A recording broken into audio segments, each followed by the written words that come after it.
Bienvenue dans Génération Parents, le podcast qui explore la parentalité moderne avec expertise, humour et bienveillance. Aujourd'hui, on ouvre le débat avec un invité spécial et deux de nos 9 experts permanents. Ensemble, on décrypte les grands enjeux éducatifs ancrés dans les défis du XXIe siècle. Je suis Solane Bourquillon-Legoisiou, installez-vous, la discussion commence. Et nous démarrons avec la présentation des invités. Cette semaine, nous avons une émission spéciale avec non pas une, mais deux invités extraordinaires, toutes deux autrices de livres qui viennent de sortir sur le sujet brûlant des écrans. Alors d'abord, on a notre experte permanente, Marie-Colette, fondatrice de Graines de Citoyens, spécialiste de l'éducation au développement durable. Marie, ravie de t'avoir avec nous aujourd'hui. Ravie aussi. Et nos deux invités spéciales, Amélia Matar, que vous connaissez, mais qu'aujourd'hui on a en invité spécial, entrepreneuse, autrice, experte en éducation au numérique. Amélia, tu es la cofondatrice de Coloris, une entreprise sociale qui a déployé des activités d'éducation au numérique sans écran auprès de 40 000 enfants dans 84 villes en France. Tu as aussi publié plusieurs ouvrages, dont le tout dernier s'appelle Les écrans, ça s'apprend, avec une préface de Serge Tisseron. Ton parcours est très inspirant. Tu es né à Bondy, tu es passé de l'Université de lettres modernes à l'École de management de Grenoble. Tu as fait carrière dans le marketing digital chez Greenpeace et Nouma avant de créer Coloris en 2017. Et en 2021, tu as reçu le Bold Future Award qui récompense les créatrices d'entreprises innovantes. Et en 2022, Coloris a été agréé comme entreprise solidaire d'utilité sociale. Et depuis l'année dernière, Coloris a rejoint le programme Tralalaire, où il y a notamment Internet sans crainte. Bienvenue Amélia. Merci. Et ensuite, nous avons Virginie Sasson, directrice adjointe du CLEMI, le centre de liaison de l'enseignement et des médias d'information opérateur du ministère de l'Éducation nationale. Virginie, tu es docteure en sciences de l'information et de la communication. Tu as enseigné à l'Institut français de presse de l'Université Panthéon-Assas Paris 2. Tu as été membre de l'Observatoire Médias et Éducation du Conseil supérieur de l'audiovisuel et tu es à l'initiative du fameux guide illustré La famille tout écran qui propose des conseils pratiques en éducation aux médias et tu viens de coécrire avec François Saltiel, journaliste producteur de La Fabrique de l'information, sur France Culture, un livre qui fait déjà beaucoup parler, Faire la paix avec nos écrans. Dans un contexte où la sémantique sur le numérique est très anxiogène, on parle de submersion, schizophrénie, barbarie, vous proposez un soulagement avec cette approche apaisée. Merci Virginie, on est ravis de t'avoir avec nous. Bonjour.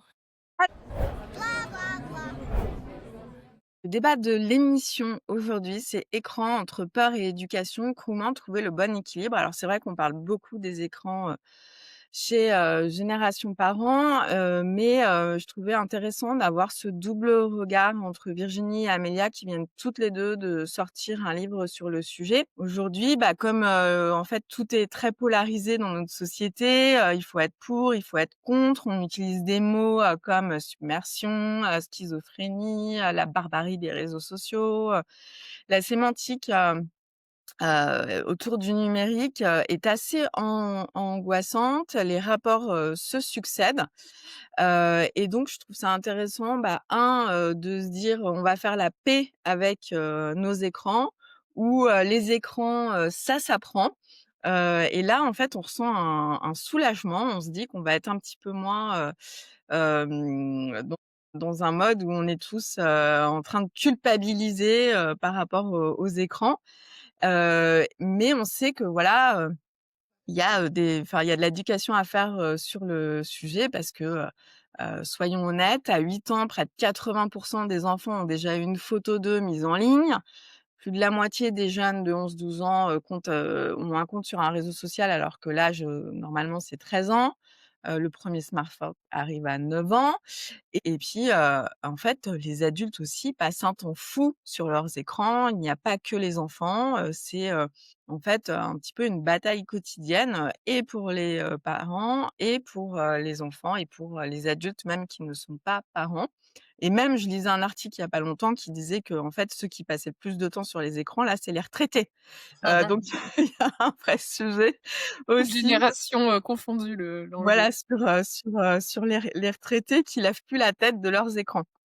Donc on a 2 livres qui sont sortis et qui nous proposent des réponses complémentaires. Donc les écrans, ça s'apprend d'Amélia, Matar chez Vuibert et Faire la paix avec nos écrans de Virginie Sasson et François Saltier chez Flammarion. 2 titres, 2 approches, mais un même message: le temps n'est plus à la culpabilité ni à l'interdiction absolue.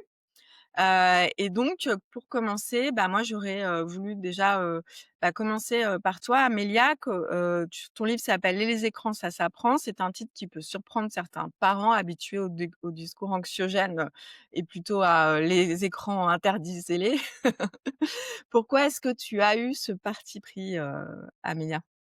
Bah, déjà, c'est un peu le parti pris de Coloris, donc que j'ai, cofondé en 2018 avec l'idée que, c'est vraiment très dommage de jeter, bébé, avec l'eau du bain, s'agissant du numérique parce qu'il y a plein de choses très intéressantes et moi, vraiment, depuis, l'enfance, je suis technophile. Je suis vraiment passionnée par la question, des nouvelles technologies, du numérique et encore plus, fascinée par, les dernières avancées. Alors pour autant, je ne suis pas non plus techno, béate, ni techno-solutionniste, enfin plein de mots, voilà, pour dire que parfois, effectivement, on a une forme un peu de béatitude vis-à-vis, de toutes ces solutions technologiques, et voilà, je fais attention à ne pas non plus sombrer, sur ce versant-là.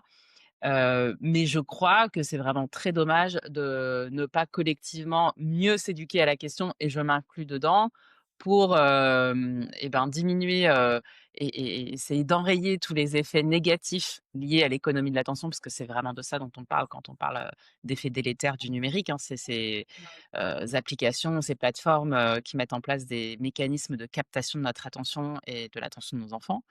Et donc de ne pas s'éduquer, voilà, au détriment de tout ce qu'il y a aussi de formidable et de bénéfique, lié à la technologie, au numérique et même aux réseaux sociaux parce que malgré tout, sur ces plateformes et ben, on trouve, du savoir, de la connaissance, de la possibilité de se connecter à l'autre, voilà, de la possibilité de s'épanouir, en tant que société.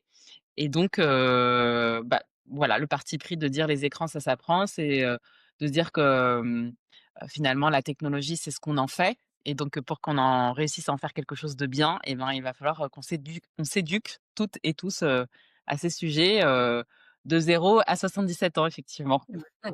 Mais moi, je dis souvent, je regrette qu'il y ait pas des modes d'emploi ou même des questionnaires, par exemple, avant de démarrer, je sais pas, sur un réseau social, avoir, je sais pas, 10 petites, formations, ce qu'on appelle en anglais l'onboarding là, pour Mmh. se dire: «Voilà, vous allez commencer à utiliser ça et donc voilà, comment ça fonctionne» et je trouve qu'il y a pas de mode d'emploi. C'est vous mettez votre mail, vous créez un mot de passe, vous mettez une photo et puis, voilà, vous êtes, jeté dans le bain et donc d'avoir des modes d'emploi, c'est plus que nécessaire.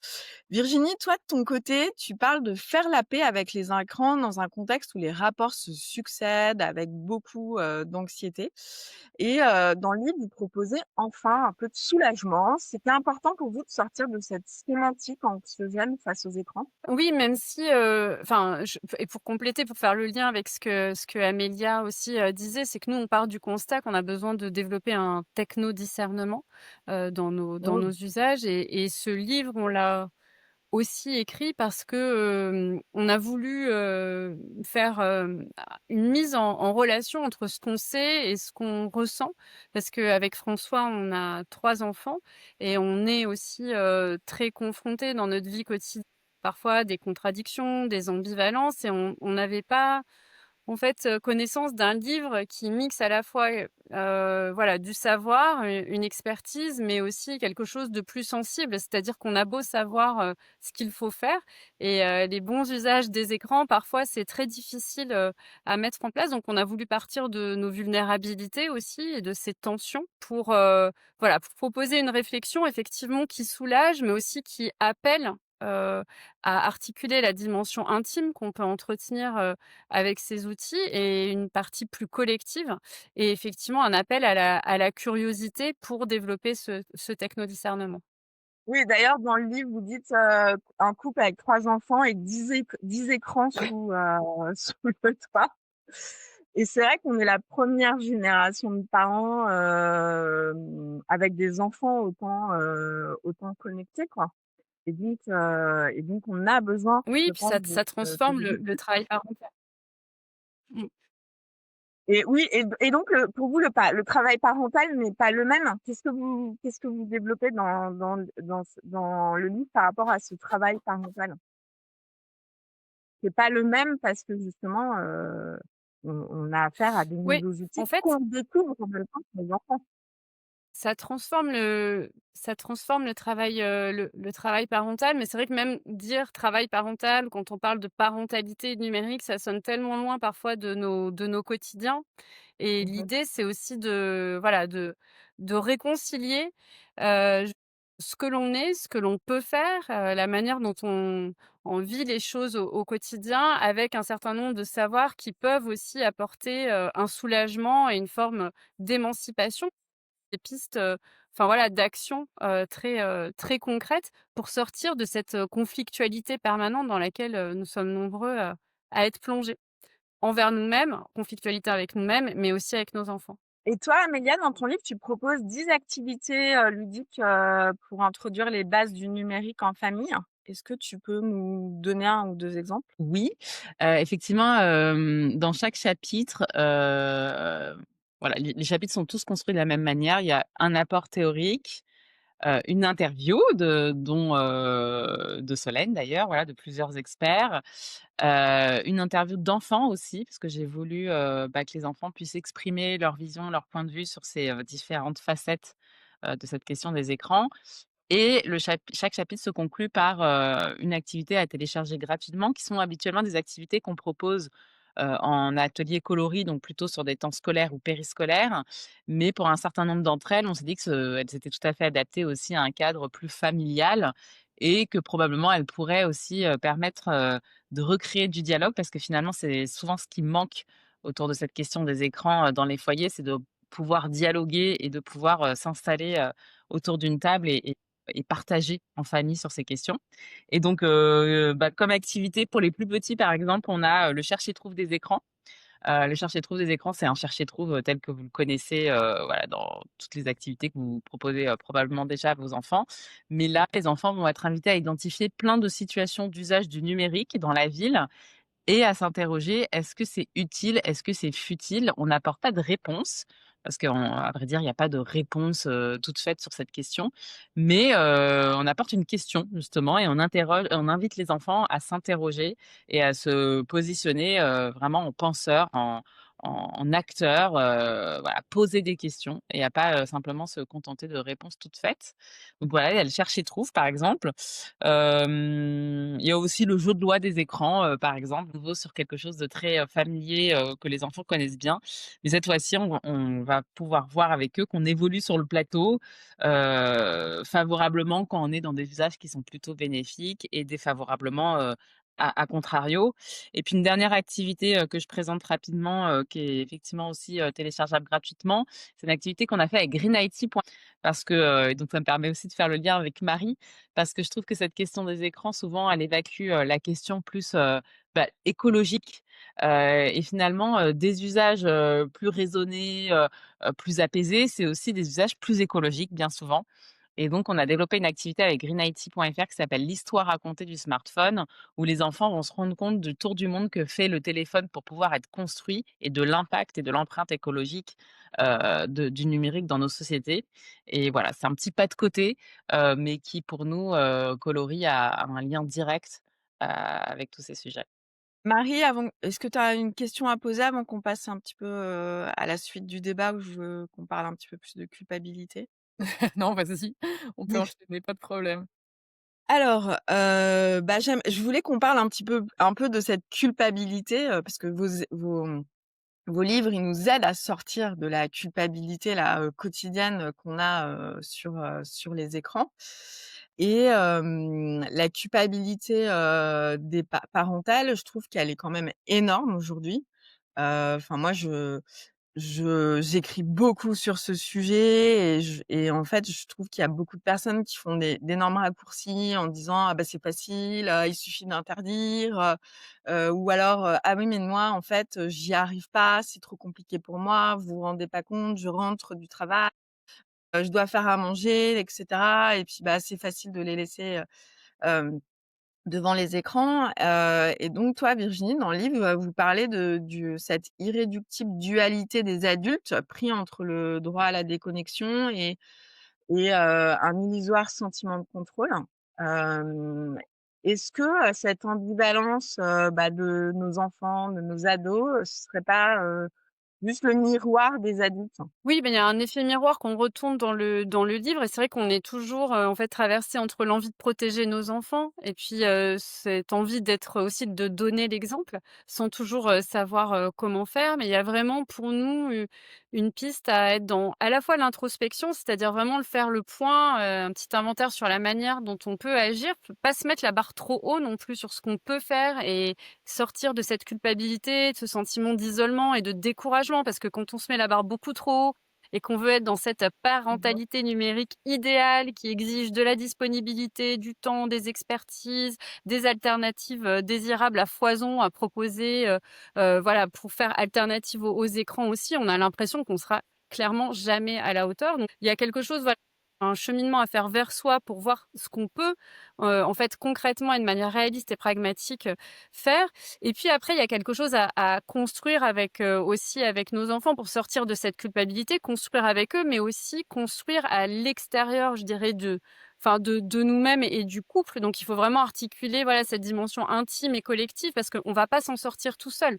Enfin, clairement, on a besoin d'en parler, on a besoin de se sentir aidé, on a besoin, aussi de se tourner vers des associations qui peuvent, faire, voilà, nous aider vraiment à la fois à poser des mots sur ce qui se passe, mais aussi à nous aider à éduquer nos enfants. Il faut se tourner aussi vers l'école. Enfin voilà, je trouve qu'il y a cette idée de sortir, de cette culpabilité et de cet isolement qui est lié aussi à la fois à un standard qui est, à mon sens, mis beaucoup trop haut sur ce qu'est la bonne parentalité numérique aujourd'hui, peut-être même la parentalité, tout court. Et puis à mettre du collectif, du commun sur cette question des écrans parce que bien souvent, c'est un espèce de face à face, conflictuel et solitaire qu'on vit chacun dans nos familles et dès lors que je pense qu'il faut voilà et peut-être que dans le fait de le penser de manière collective, il y a quelque chose de politique au sens premier du terme. Oui, et d'ailleurs là, il y a eu un amendement là qui a été, déposé, j'ai vu ce week-end, par un député, qui lui, veut aller encore plus loin puisqu'il a déposé pas un amendement, un projet de loi pour interdire les smartphones, complètement, aux moins de 15 ans. Donc je pense que ça va donner, encore lieu à beaucoup de débats. Amélia, toi qui travailles avec des milliers de familles, tu la rencontres cette culpabilité? Énormément et on voit bien que, Virginie parlait de techno-discernement. Effectivement, on a du mal à mettre le curseur, pour savoir quelle réponse parentale apporter à cette situation et je trouve que c'est intéressant de voir aussi cette question des écrans comme une réaction collective, face à un stress énorme. En fait, les écrans provoquent chez nous une espèce d'angoisse, de peur, irrationnelle presque et ce qu'on sait, c'est que la réponse à la peur enfin, il y a 3 types de réponses, très courantes. Il y a le combat et on voit bien que c'est exactement ça, ce qui se passe avec les écrans. Le freeze, donc le figement ou la fuite et bah, on essaye, effectivement de trouver la bonne réponse parmi toutes ces réponses, mais finalement, la vraie bonne réponse, c'est, l'apaisement, notamment celle que proposent, Virginie et François, c'est-à-dire de regarder le problème avec beaucoup plus, de curiosité, je pense que ça passe aussi par, bah, encore une fois, une éducation, c'est-à-dire essayer de comprendre ce qui se joue derrière, quels sont les acteurs, quelles sont les mécaniques, quelles sont les grandes dynamiques, sociologiques, économiques, qui font qu'effectivement on est, tous collectivement, pris dans cette espèce de tourbillon numérique pour, pouvoir apporter des réponses qui soient, vraiment efficaces. De combattre, de fuir ou de se figer, bah, aucune de ces 3 réponses n'est vraiment satisfaisante, ni à un niveau, individuel, familial, ni à un niveau collectif, et donc voilà, effectivement retrouver, un peu Bah de d'apaisement. Je trouve que c'est une très bonne, position. Pour en parler un petit peu de tout cet écosystème et cette économie aussi, autour, des écrans. Mais juste avant, Virginie, je voulais que, justement tu nous partages là, dans le livre, vous dites, entre, se déconnecter totalement et laisser faire, il y a un monde. Et dans votre livre, vous tentez de réconcilier cette dualité, sans diaboliser et donc c'est quoi la recette? Comment faire? Parce qu'en fait, on est tous à la recherche de cet équilibre qui sera, je pense, jamais parfait et qui sera aussi, différent d'une famille à une autre. Oui, complètement. Alors, c'est vrai que la parentalité aussi, c'est quelque chose de très intime dont on hérite, qui est pas, voilà, qui est pas, transférable, d'une famille à l'autre et donc il y a quelque chose, voilà, qui rend les modes d'emploi et les guides de bonne conduite, voilà, un peu trop, carrés, difficilement, conciliables avec la diversité. Donc nous, dans le livre, on essaye de faire une philosophie un peu générale et pratique pour, aborder ces questions-là, avec, voilà, à la fois, de manière, très concrète, mais aussi, très ouverte, en fait. Enfin, chacun fait, à partir de là où il est, avec selon là où il vit, les aides qui l'entourent, l'environnement, dans lequel il est. Mais, voilà, en gros, pour nous, l'acronyme, PLAY, qui est une invitation à être ensemble, à jouer ensemble, elle structure, en fait, cette philosophie et c'est un acronyme, donc le P pour partager la vie numérique de nos enfants. On sait que de nombreux parents ne savent pas ce qui se passe en fait, en ligne. Ils ont assez peu de curiosité à l'endroit de la vie numérique, de leurs adolescents. Le L pour libérer du temps sans écran parce que ça reste quand même un besoin fondamental dans la vie de famille et dans notre, vie, d'individu d'avoir ces temps, de déconnexion qui sont des temps, qui doivent aussi être ritualisés. Le A, c'est pour accueillir les émotions parce qu'on est dans cette vie, sans cesse immergée, et que la vie, qu'on vit, sur les réseaux sociaux, quand on y est, elle demande un travail émotionnel intense et qu'il y a aussi toute cette partie des émotions, en fait, qui n'est pas forcément aussi, pris en compte, que ce soit pour nous-mêmes ou aussi avec nos enfants. Et le Y, du play, c'est le yes or no, donc c'est-à-dire poser un cadre qu'on construit, avec nos enfants réaliste, qui est évolutif, qui est clair, parce que en fait, anticiper, ça soulage aussi. Savoir à quoi on dit oui, à quoi on dit non. Et puis après, voilà, on l'adapte aussi selon les enfants, selon le contexte. Il peut y avoir des yes day, hein, on met le cadre en pause et on s'autorise voilà, à faire autre chose ou autrement. Mais je crois qu'en tout cas, on a besoin, voilà, dans nos familles, de poser voilà, cette philosophie, de la réfléchir, de la dialoguer avec de la mettre en dialogue avec nos enfants, mais aussi on a raison d'avoir des attentes vis-à-vis, des plateformes et des pouvoirs publics parce qu'on a besoin de nouvelles, normes sociales, pour protéger nos enfants. Enfin, je pense que tout à l'heure quand tu parlais de submersion, de barbarie et cetera, il faut pas minorer non plus, hem, voilà la réalité de ce à quoi, nos enfants et les adolescents sont confrontés en ligne s'ils ne sont pas protégés et aujourd'hui on va pas se voiler la face non plus sur, toutes tous ces risques qui sont réels. Donc voilà, il faut, je pense, à l'échelle familiale, se mettre en accord avec, un certain nombre de principes fondamentaux, notamment aussi, donner l'exemple, être curieux, pouvoir, voilà, faire ce qu'on peut avec ce qu'on a et toutes les ressources aussi qui parfois, donc qu'on ignore des associations de quartier ou de proximité et aussi, s'armer, d'un point de vue citoyen pour savoir ce qu'on exige, des plateformes et des pouvoirs publics, de l'école. Et bah, ça fait une très bonne, transition parce que, moi je voulais, parler du fait que dans le livre, vous dites qu'il faut un petit peu, démystifier, la Silicon, Valley, et démystifier tous ces prophètes, ou qui n'ont, pour vous aucun crédit pour s'autoréguler et j'avoue que je suis assez alignée avec vous puisque je ne cesse de répéter que, Par exemple, chez Meta, l'intérêt premier, c'est faire de l'argent, c'est pas du tout l'intérêt de nos enfants.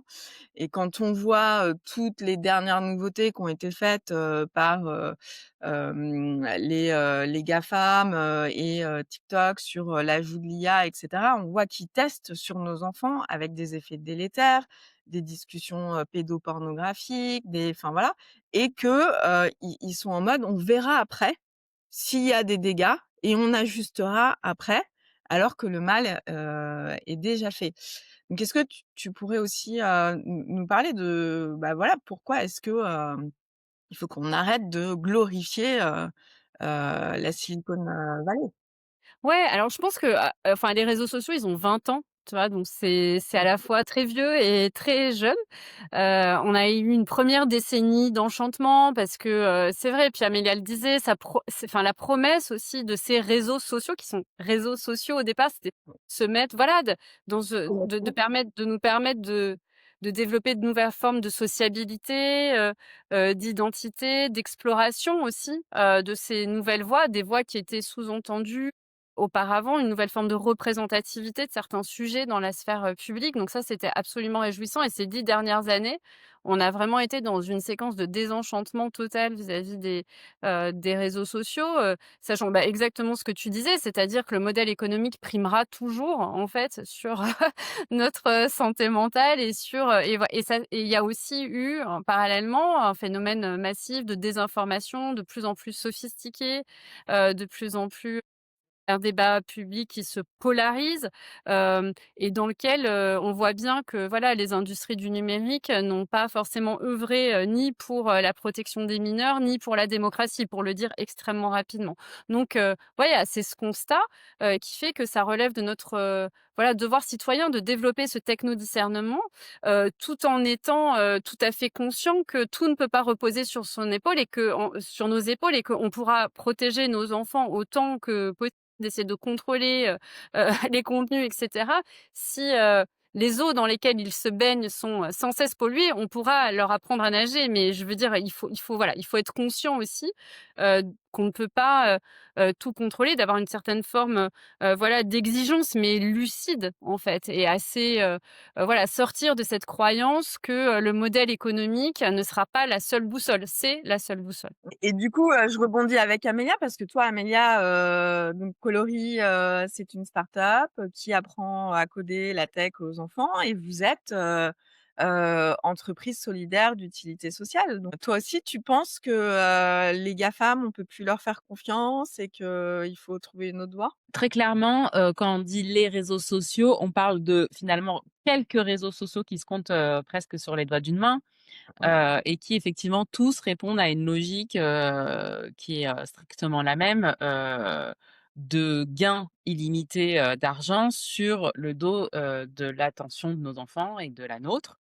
Et donc effectivement, ce qui importe, à ces plateformes, c'est pas du tout la qualité des contenus qui, sont proposés, ni la véracité de ces contenus. Donc, effectivement, est-ce que, l'information véhiculée est juste, nuancée et cetera? Pas du tout, bien au contraire. Ce qui importe, c'est véritablement la quantité et cette quantité, elle est directement corrélée à, des contenus qui vont susciter les émotions les plus fortes possibles, donc qui vont être enfin, qui peuvent, très souvent être faux, qui peuvent être choquants, et donc oui, Virginie fait bien de le rappeler, il faut, quand même être très lucide sur, la nocivité, de ces plateformes telles qu'elles existent aujourd'hui. Cela étant dit, effectivement, les réseaux sociaux, ça pourrait être autre chose et ça pourrait être d'autres plateformes et on voit quand même émerger, très difficilement, hein, et c'est encore très, très marginal et très anecdotique, mais voilà, peut-être que c'est un signal, faible qu'il faut, écouter et qu'il faut, amplifier. D'autres réseaux sociaux, qui ne répondent pas à ces logiques algorithmiques, voilà, de super profit, et donc de piètre qualité, des contenus, mais qui répondent à cette promesse originelle effectivement de connexion, de partage de connaissances et donc voilà, bah, peut-être que je suis un peu, comment dire? Naïve, mais j'aime bien je revendique ma naïveté, Oui, peut-être. et voilà et j'espère qu'on arrivera à faire émerger, d'autres, plateformes et qu'après cette séquence de désenchantement, on verra une nouvelle séquence de réenchantement à nouveau parce qu'enfin, d'autres acteurs réussiront, à répondre à cette belle promesse initiale. On verra, c'est l'avenir nous le dira. Alors pour finir, ce débat, moi je voulais qu'on parle, du modèle qu'on est pour nos enfants et donc question cruciale, comment être crédible face à nos enfants quand nous-mêmes on est scotchés sur nos téléphones? Donc Virginie, dans le livre, vous racontez votre expérience de parent. Vous faites comment au quotidien? Est-ce que les règles des enfants sont les mêmes que les règles des parents?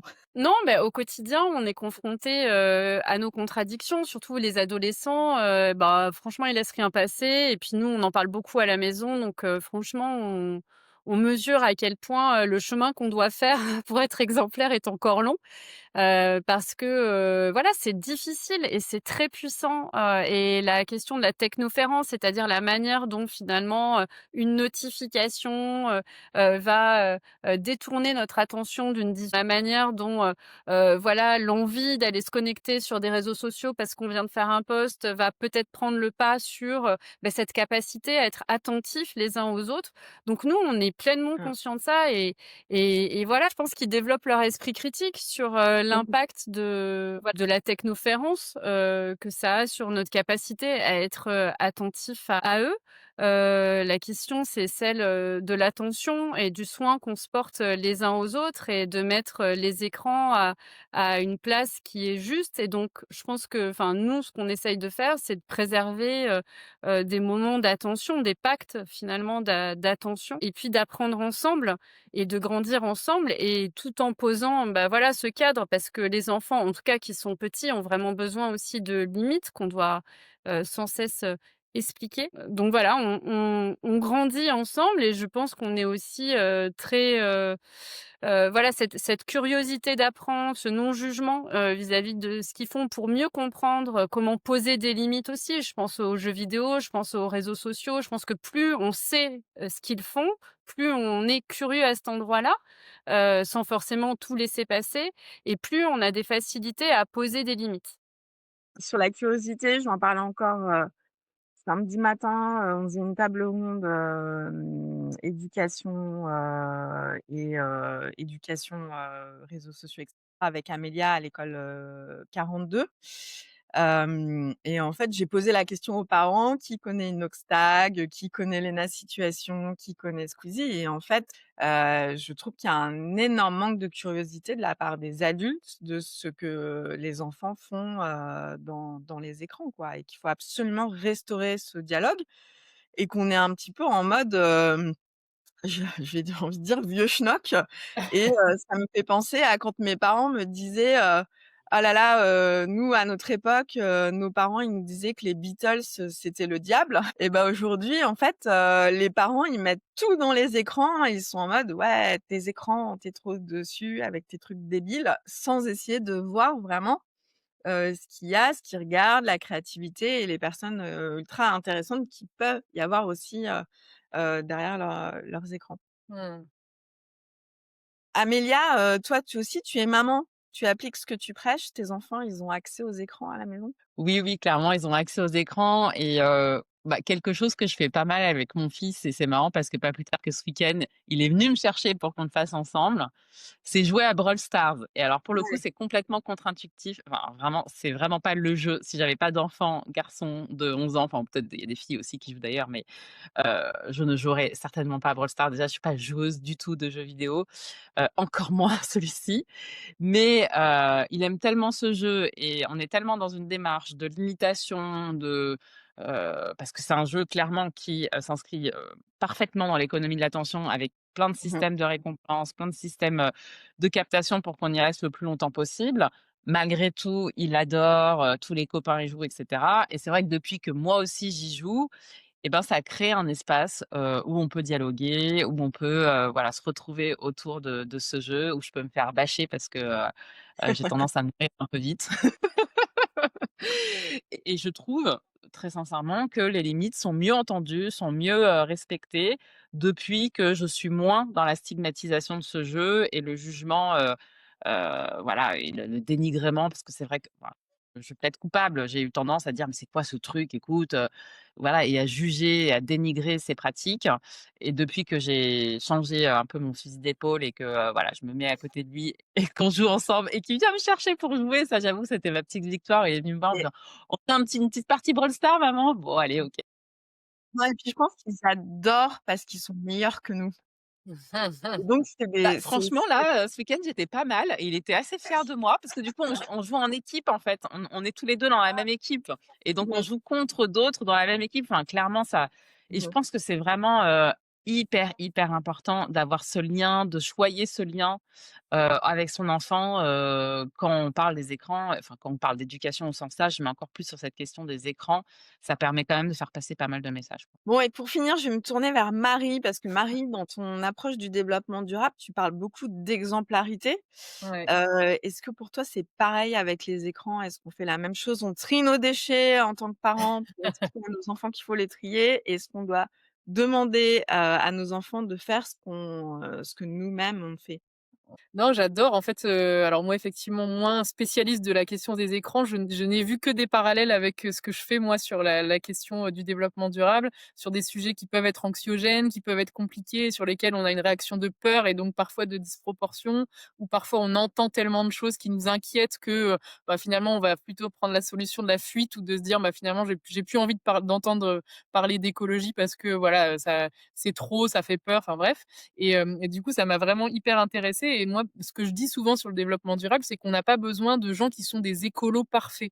On a vraiment plutôt besoin d'avoir un maximum de gens qui sont en chemin, qui sont pas, forcément, voilà, enfin, il faut pas viser la perfection, il faut juste viser d'être cohérent et d'être transparent, sur, son chemin et donc c'est là où je trouve que ça a vachement de parallèles avec tout ce que vous avez expliqué sur les écrans, où finalement, pour moi, les enfants, ils ont pas besoin, d'avoir des parents parfaits. En fait, ils ont besoin d'avoir des parents peut-être prévisibles ou en tout cas d'avoir des choses qui sont, compréhensibles en termes, de règles. Je vous raconte, moi j'avais une petite fille, qui m'avait dit, dans un des ateliers que j'animais, qui me disait: «Ah mais moi ça m'énerve, quand papa il me dit, "J'arrive" et puis en fait il reste 10 minutes sur son portable, scotché à son portable». Et en fait je trouve, enfin ça m'a fait penser à ce que vous me racontiez aussi. En fait, elle était pas fâchée du fait que son papa était sur l'écran, elle était fâchée que de pas savoir ce qui était vrai, à quel moment il allait vraiment venir et du coup, je trouve que, bah, enfin voilà, l'idée, c'est pas évidemment de bannir les écrans ni d'être complètement irréprochable. C'est là où je fais aussi le parallèle avec, vraiment ce en quoi je crois pour, le développement durable, mais c'est plutôt de créer une règle miroir quoi, ce que vous expliquiez, on annonce ce qu'on va faire et en fait, on est tout à fait capable de dire: «J'ai besoin de 10 minutes pour répondre à tel message ou pour faire telle action» et en fait, dans 10 minutes, je pose mon téléphone et on fait une activité ensemble et en fait, les enfants, ils sont tout à fait, OK avec ça et il y a pas de frustration du tout et je pense que du coup, ils sont peut-être plus capables de, je sais pas comment dire, mais de pas imiter justement cette perfection, de plus imiter cette cohérence de dire: «Il y a des moments avec et des moments sans» et donc du coup, je trouve que c'est, voilà, c'est intéressant et que finalement cette notion d'exemplarité, il faut pas non plus mettre une pression, énorme. C'est ce que disait Virginie en disant, 0 écran et cetera, mais plutôt d'être, cohérent avec, ce qu'on essaye d'inculquer en termes de règles, dans la famille et d'être soi-même, cohérent avec ça. Ce qui déjà est pas facile, mais je pense que c'est le meilleur exemple à donner finalement, aux enfants. Merci beaucoup Marie. Puis juste pour conclure, la question de débat, Virginie, Amélia, est-ce que vous pouvez donner un seul conseil aux parents pour arrêter de culpabiliser? Qui veut commencer? Hem, Bah, moi, je veux bien. Je dirais, sur le constat, vous n'êtes pas seul, d'en parler, à des amis, d'en parler, voilà, de créer des cercles, en fait, de soutien sur ces questions-là. Je pense que ça aide vraiment à sortir de l'isolement et il faut pas, en fait, la reconnaissance de la vulnérabilité, c'est pas une faille, c'est pas, voilà, une fragilité non plus qui va nous exposer et je pense que parfois, le fait de se sentir, épaulé par, des amis, des parents de l'école, sur ces questions-là, ça fait vraiment du bien et juste dire: «Mais en fait, c'est compliqué, non?»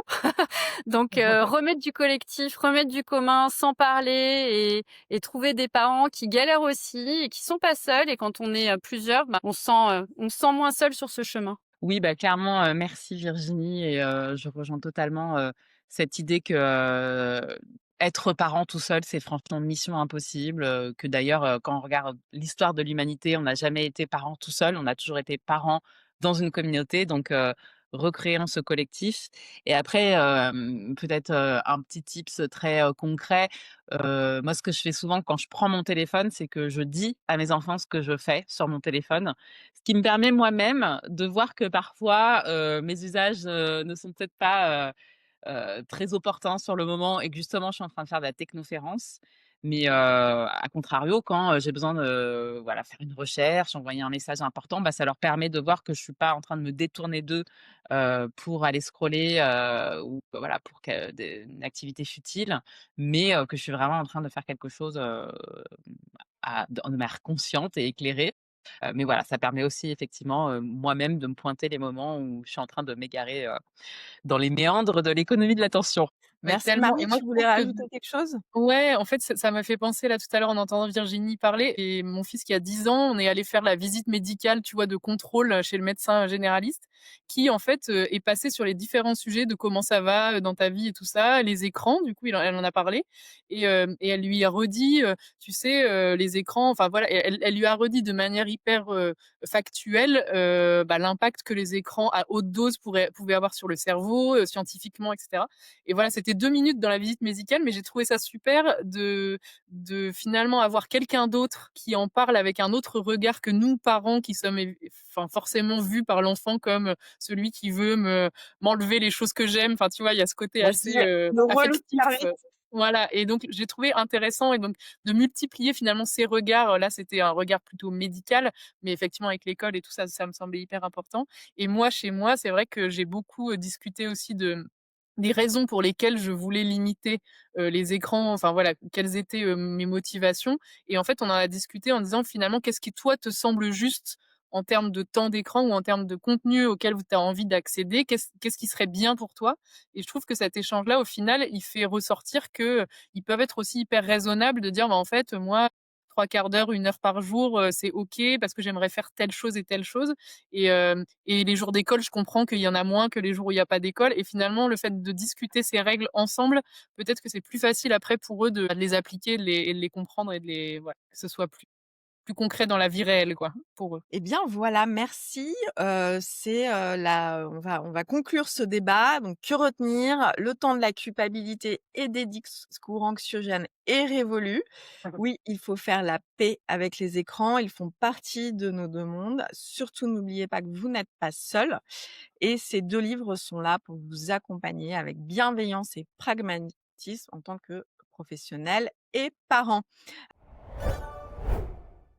Si vous avez aimé cet épisode de Génération Parents, n'oubliez pas de vous abonner sur les plateformes de podcast ou sur YouTube et de nous laisser un commentaire. Ça nous aide beaucoup pour le référencement. Merci.